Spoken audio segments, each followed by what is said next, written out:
Welcome to the voices of transparency and excellence. We're not pivoting. The world is spinning like a top.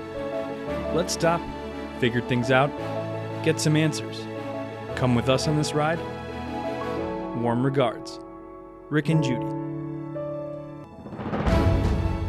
Welcome to our podcast series where we address crucial topics impacting our campus and community.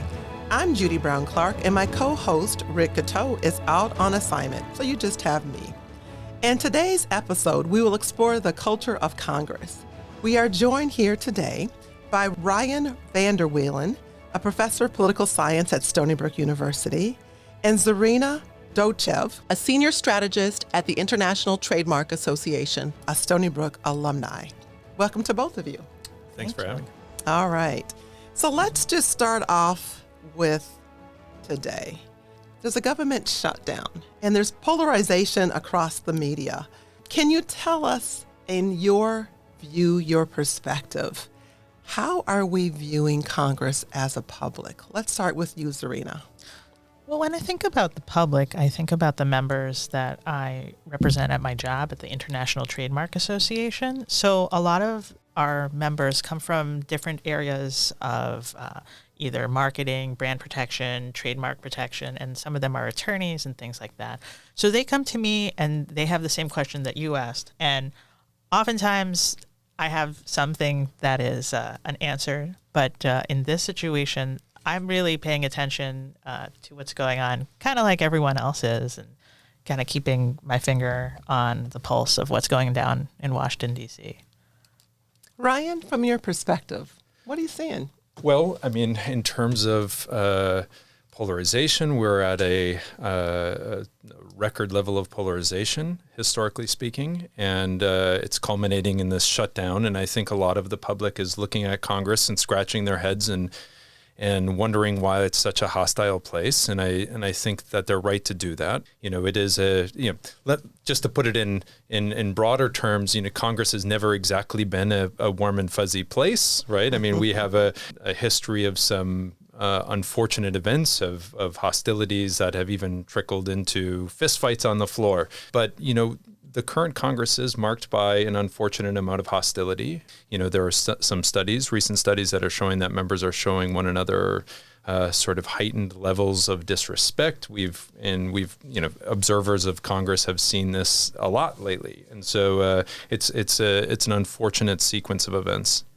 Well, some of what's going on is for the sort of wow factor, I would say, because even though we don't have a warm and fuzzy environment on Capitol Hill, the people that work there in terms of staffers, people liaising on the Hill, the regulars that kind of come in contact with each other throughout different administrations, they all have a level of understanding of each other that sometimes goes back through different administrations.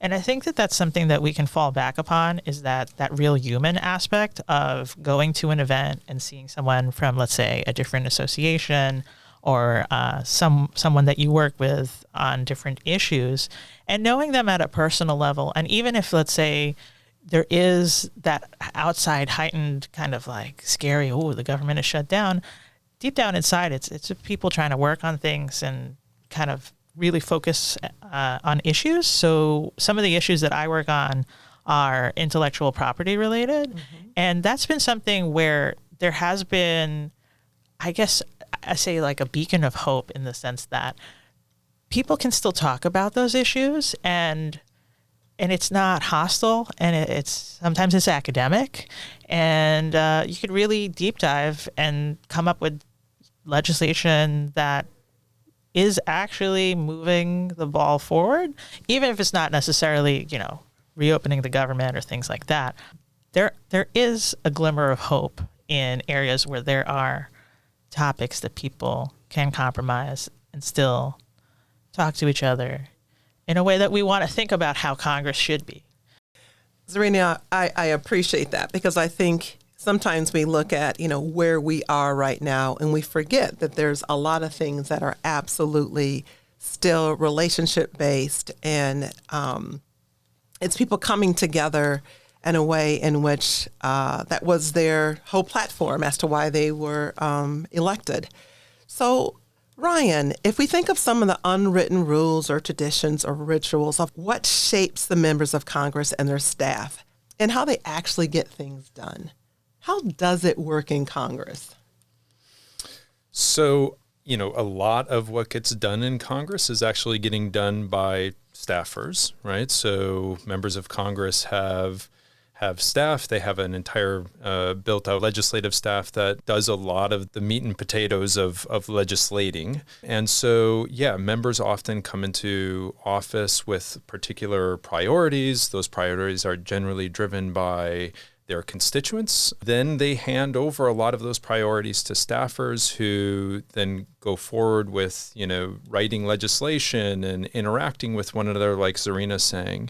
And that's generally how things get done. Of course, now we are in an era of heightened polarization. So party leaders are taking on new, powerful central positions within the parties. And so they are a much more coordinating factor than historically party leaders have been. When you ask that question, I think back to when I was a staffer. So I actually started my career working for Senator Schumer out in a regional office in Long Island. And then over time, I had different portfolios where I got into different issue areas. And in the work that I do now, I'm seeing a lot of what Ryan said, which is you have staffers become specialized in a particular subject matter. So over their time as a Senate or congressional staffer, they become sort of like a subject matter expert. And what's cool about that is you have basically, it's a kind of role where you could get into any topic that your boss, so whether it's the member of Congress or the senator, is into, could look to you for the answers when drafting legislation. So how does that take us back to the advocacy work? So the people who are advocating for particular legislation or legislation to be written in a certain way develop relationships with the staffers, and then they work back and forth when the legislation is being drafted and redlined and things like that. So ultimately, you're kind of negotiating your position representing your constituency. So in my case, from the trademark perspective, people who are in intellectual property, they express their views to me in our organization. And then I take that to Congress and I present it to the staff who are on this. And I say, hey, in the real world, this is what we're seeing. And the way that this is written would cause outcome, A or outcome B. And then we tweak from there. So that's something I wanted to bring up. And I appreciate that because when you really think about, there's absolutely no way anyone in Congress could understand everything. So having this incredible army of staffers who are thought leaders and subject matter experts. So then I take it to you, Ryan. So how does one formulate an argument with a staffer that's grounded in data and research and so on, and which is compelling? So what would you bring to Czareena if you were trying to get something on the floor? Well, just to add a little context to the question. So in the House, the maximum number of staffers that any House member can have is 18. And that's permanent staff. So the staff are actually relatively small in the House, right? And in the Senate, it depends on the size of the state. There's an allocation for staff that's dependent on the state population. And so some states have quite small staffers. In any event, what that boils down to, especially in the House, is that you have a lot of staffers who have to cover a lot of issue areas and don't really know them in great detail. Okay. So enter lobbyists and special interests, right? They have, in popular culture, I think they have kind of a bad reputation, right? As though they're these puppeteers that control members. One of their primary resources to Congress is information, because members want to get things done at their core, regardless of what people actually think about members, right? Members do want to get things done.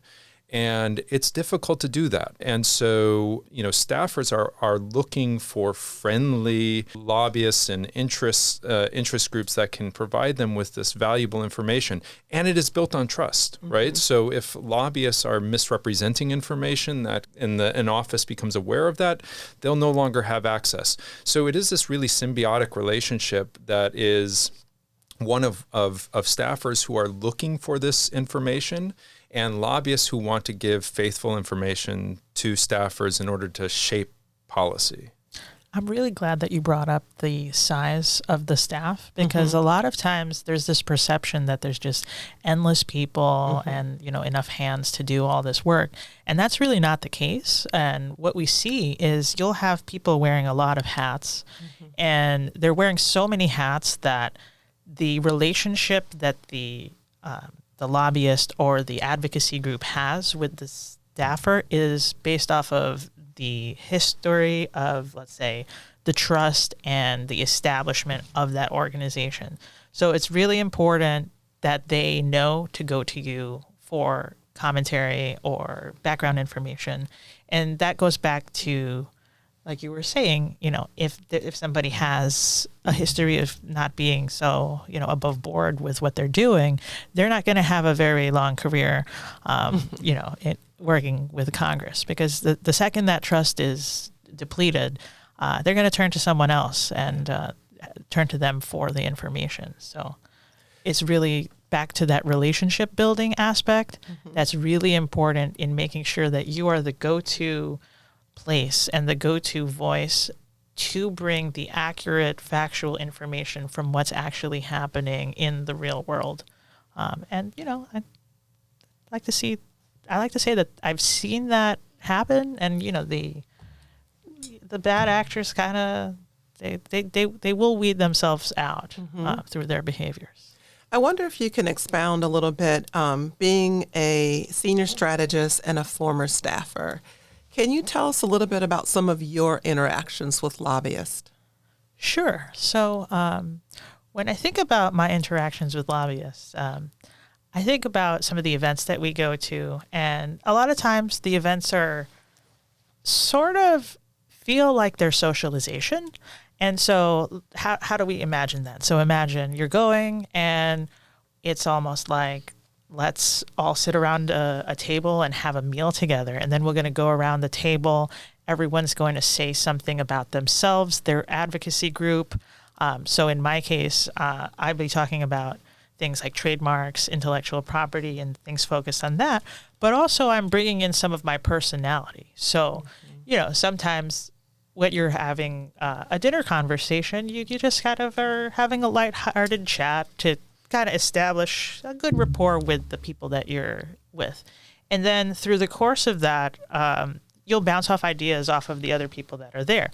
And what I see is when I go to these events, you'll see repeat people. So it's almost becomes like a small reunion of like, oh, hey, what have you been working on? And I've been working on this. And then, just have those little side conversations that actually move the needle forward, or I don't know, I think that's kind of the wrong analogy. Move the ball forward. Yes. Whatever it is, we're moving something forward.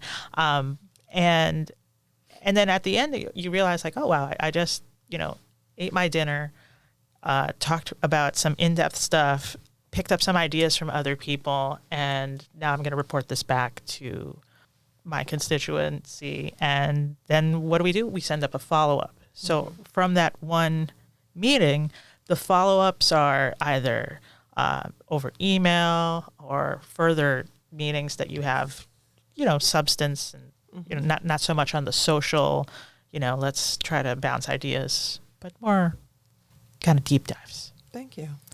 So Ryan, let's go a little different direction. And the separation of power. We're seeing a lot of power in the executive branch right now.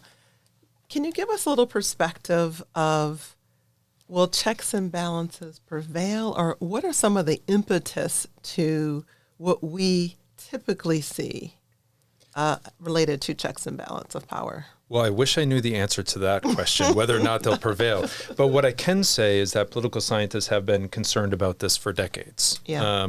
And so that this is not a particularly new phenomenon. We are seeing an encroachment of powers, particularly from the executive branch over the last several years, that I think is unprecedented. But things have been moving in this direction for a long time. It seems pretty clear that the founders had intended to have a pretty clear delineation of power. That seems evident in the writing of the time. That embedding too much power in the hands of any single branch was tantamount to tyranny. It was something that was that they were very fearful of. The problem is that the Constitution doesn't clearly delineate what the powers are, and there's a lot of ambiguity there. And because of that, it has enabled the executive, in particular, to be the net beneficiary in the separation of powers game, right? So they've gained a lot of power at the expense of Congress. We've seen the president go into domains of power that have been thought for the existence of our country to be firmly in the hands of Congress, for example, appropriations powers. Yeah. And so it's not clear how this game is going to play out, especially when, given the set of circumstances we've seen with Congress, which has not been functioning particularly well, right? I mean, it's been less productive, less capable of responding to an encroaching executive, and a Supreme Court that has continued to, for lack of better terms, rubber stamp the expansion of executive powers. So I'm not sure how this plays out, but it does seem that this is quickly moving toward an increasingly powerful presidency. I'm interested in your position too. My response to everything that you just outlined is that's more of the reason why we need people to be civic awareness, and the things that get people involved in their communities and get involved in things like, doing internships and volunteering, especially when they're students. And that's something that's near and dear to me, because the way I got started in this field is I actually started as an intern, and then I eventually became a staffer. And I like to... And you intern where? I interned for Senator Schumer, okay. on Long Island, actually, in Melville. So not too far away from here. Yeah. And I think that, that optimism of the people who really believe in that structure of government that we just outlined, and how important that is to us, even if we are, thinking about our lives, like, we're not waking up and thinking of like, hey, let me wake up and think about democracy. But if we all just committed to putting a little bit extra effort into thinking about the state of our democracy as something that's valuable to community building, and it's valuable to, having positive relationships with one another and positive outcomes generally, I think we keep people in positions that do keep those checks. That they're going to say, hey, this is not what we signed up for collectively as a society, and we need to take, steps to make sure that our voices are heard, and that we're not sitting on the sidelines and just kind of letting things slide and letting that breakdown happen. Agreed. If I could just add to that really quickly, yes. I agree with everything Czareena just said. I think at the center of this, the thing that concerns me is that it's going to require Congress to assert itself, right? To reassert itself in this relationship. In order for Congress to do that, to assert itself in that relationship, there are going to be times, and this is not a Republican thing, it's not a Democratic thing, this is just a general phenomenon. Leadership. It's a leadership thing, that Congress is going to need to be able to stand up. Members are going to need to stand up to their own party and say, this is an unacceptable encroachment, right? And And that is what concerns me. I am seeing, and collectively, I think all political scientists are seeing that members of Congress are just less and less willing to stand up to their own party and to say enough's enough. And that is what is going to need to happen. Otherwise, Congress will become just a low-level player in this play.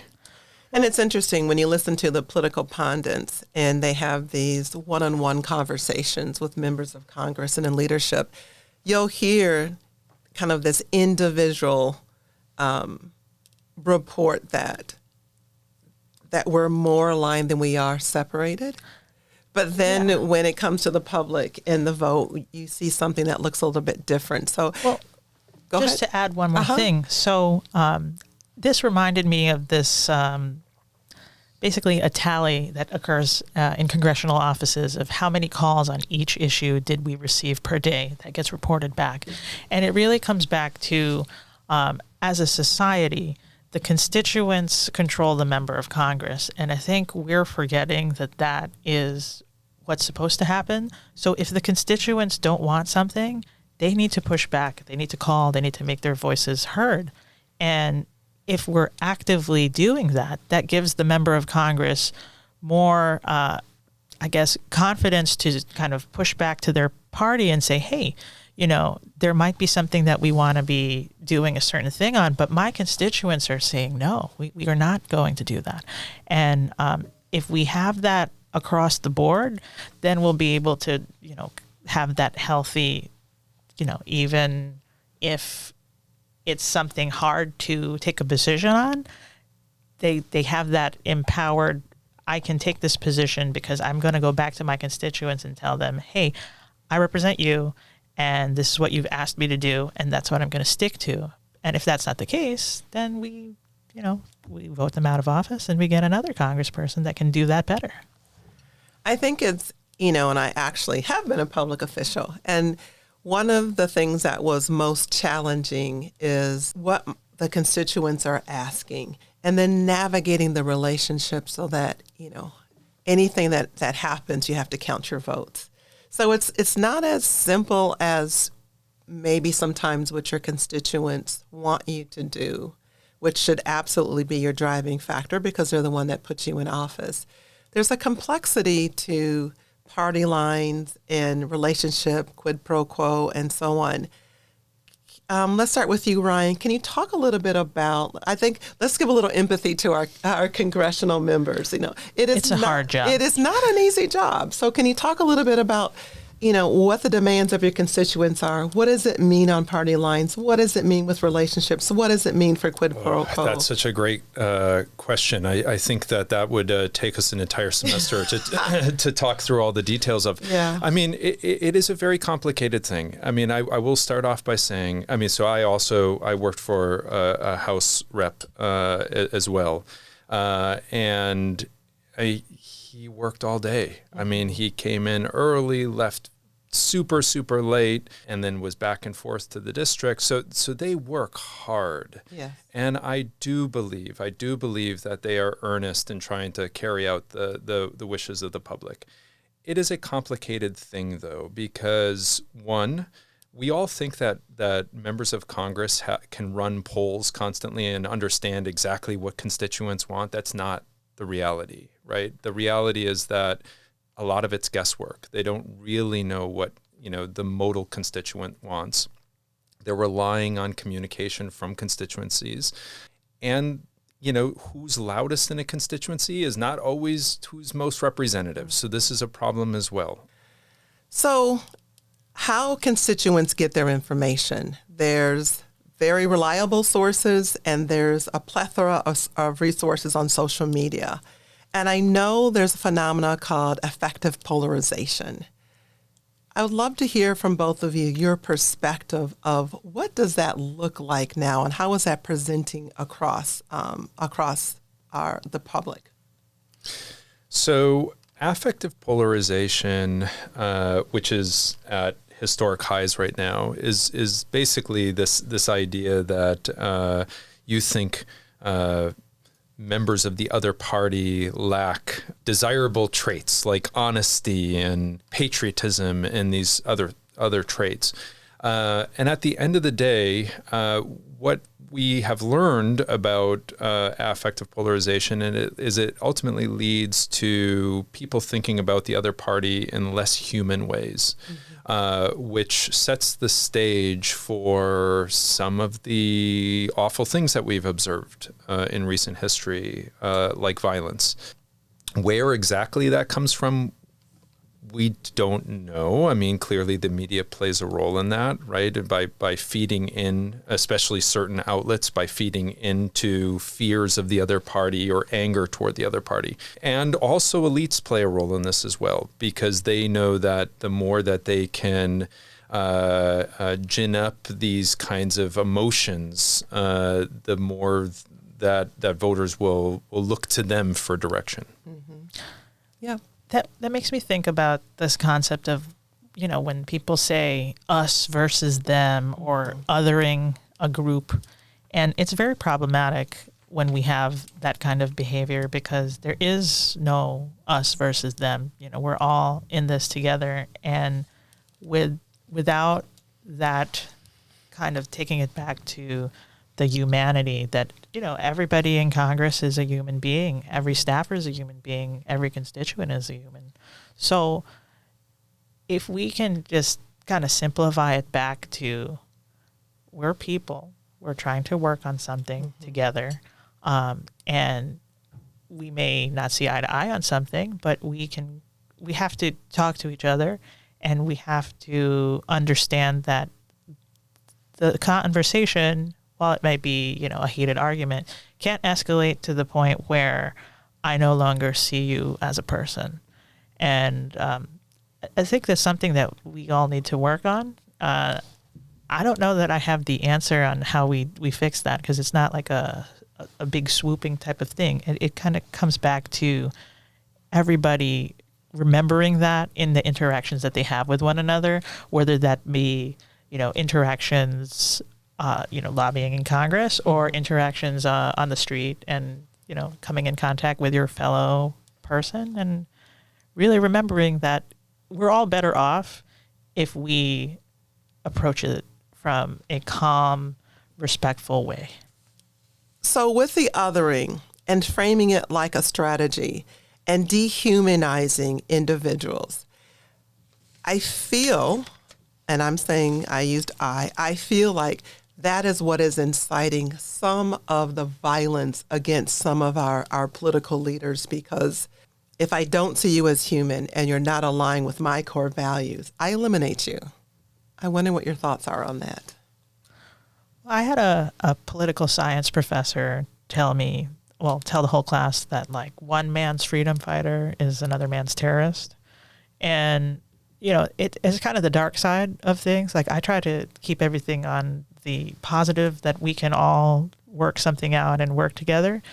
But it's kind of a choice that we all collectively make. Like, do we want to live in a world where violence isn't part of our day-to-day political life? And I think the answer is no. That is not the world that we are looking to create for ourselves or for future generations. And, I hope that people agree with me on that, because I'd like to be able to have conversations and not have the fear that, somebody's going to commit violence against me or my family or things like that.